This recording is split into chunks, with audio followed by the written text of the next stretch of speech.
Hey, this is Coach Chad, the Bomb, built for theme parks. Welcome to another close but not forgotten episode. Now, this one is from a ride that I didn't get a chance to do yet.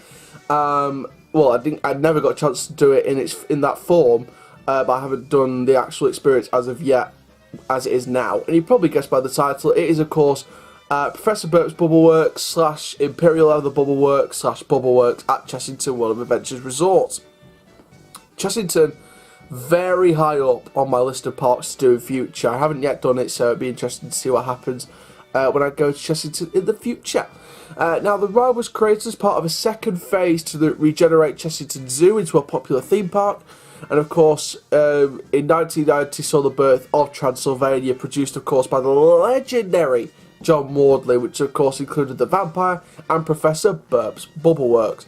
Now, the original Professor Burp's Bubbleworks, which opened in 1990, operated for 15 years until being replaced by a sponsorship by Two Swords Studios, the then owners of Chessington, at the end of 2005. Now, without the involvement of the ride's original design team, so I think that sort of played a play into the ride's downfall. The fact that the original design team wasn't sort of involved in this and involved in the sponsor, which could have made it better.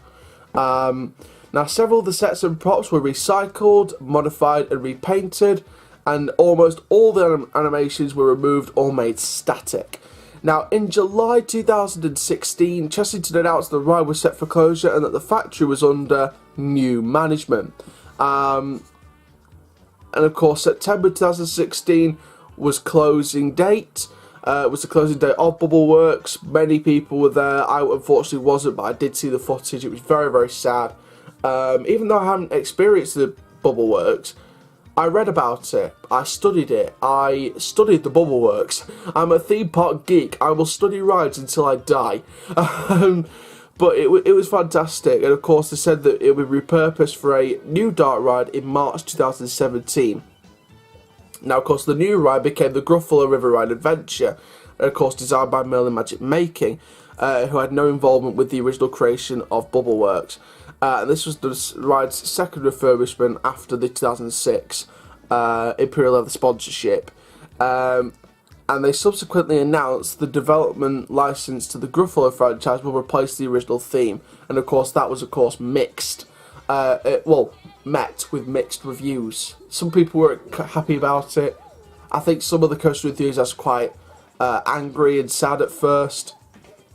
But I think some of them have warmed to the idea now. I think some people will still prefer Bubbleworks, but there's two main reasons why it closed. It died in 2006 with the sponsorship deal, and it wasn't kept in a good state. The 2006 sponsorship deal with Imperial Leather, again, not great at all. I don't agree with sponsorships. IPs, if they're good enough and if they succeed, I will deal with them. The Gruffalo looked a good IP from the shots of the opening of the ride in 2017, the reopening of the ride as the Gruffalo River Ride Adventure. It looked brilliant. It was great. Some of the scenes that looked very decaying-like were removed with some very fresh new stuff, projections, holograms, things like that. It looked brilliant. But it was the sponsorship that killed the ride. The original ride, the Fizzy Pop Factory, was brilliant. But of course it became a bubble bath factory. And of course the same happened to the Flume, and now where's the Flume? Replaced by a brilliant GCI Wickerman from Alton Towers. So again, Imperial Leather rides getting replaced by better rides, I guess. The same could be said for Bubbleworks, but definitely it's said for Flume.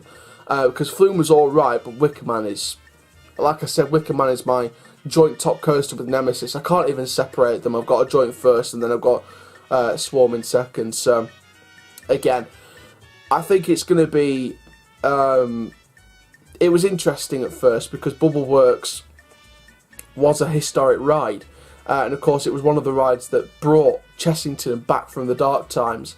So again, it's interesting to see developments, it's interesting to see things happen, but again, you've got to sort of take this on the chin and move on. Parts got to develop, parts got to move forward, and that is the same, and that's what could be said about my second point. The ride was left in an awful state and parts have got to move forward, but maybe it shouldn't have been left in that state. Maybe they should have maintained it, especially on the closing day. I saw the footage on the closing day. the fireworks scene at the end after the famous fountain scene. You know, that wasn't exactly looking good. You know, that looks like it was not touched for years.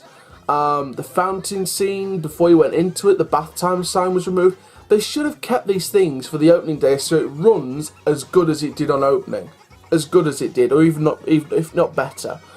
They should have at least maintained it until it actually shut its doors for the last time. They shouldn't have removed stuff on its closing day.